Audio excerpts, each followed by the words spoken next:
A lot of African American families moved back south after moving north for a better life. But my father became the pastor of a local Baptist church here and moved his family from Brooklyn to Atlanta.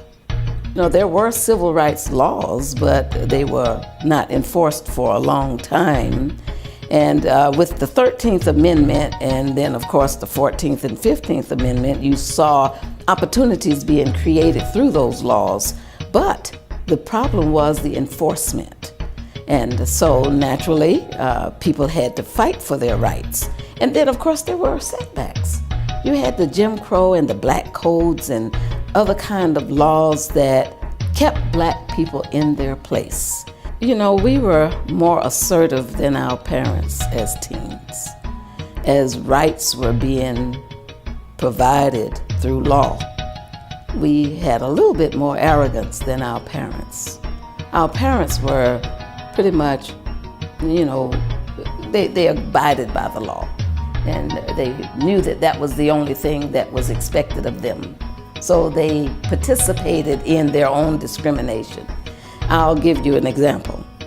The colored and the white water fountains. That was probably the most overt, as well as restrooms and being able to go to certain restaurants.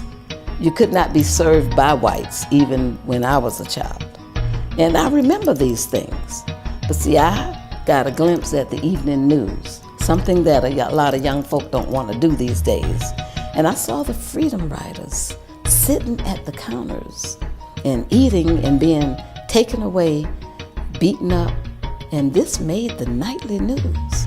And I thought it was really powerful and brave of them to stand up to a law and say it's not fair.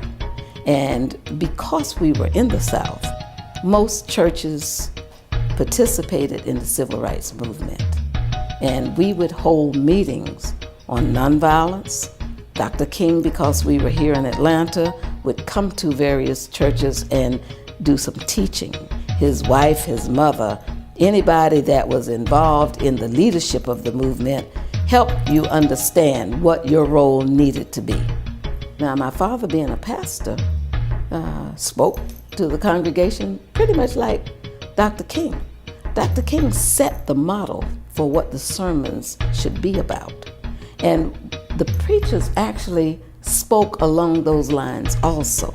So their congregations were ready for this civil rights movement. And believe it or not, Atlanta was one of the cities that was less violent than most of them.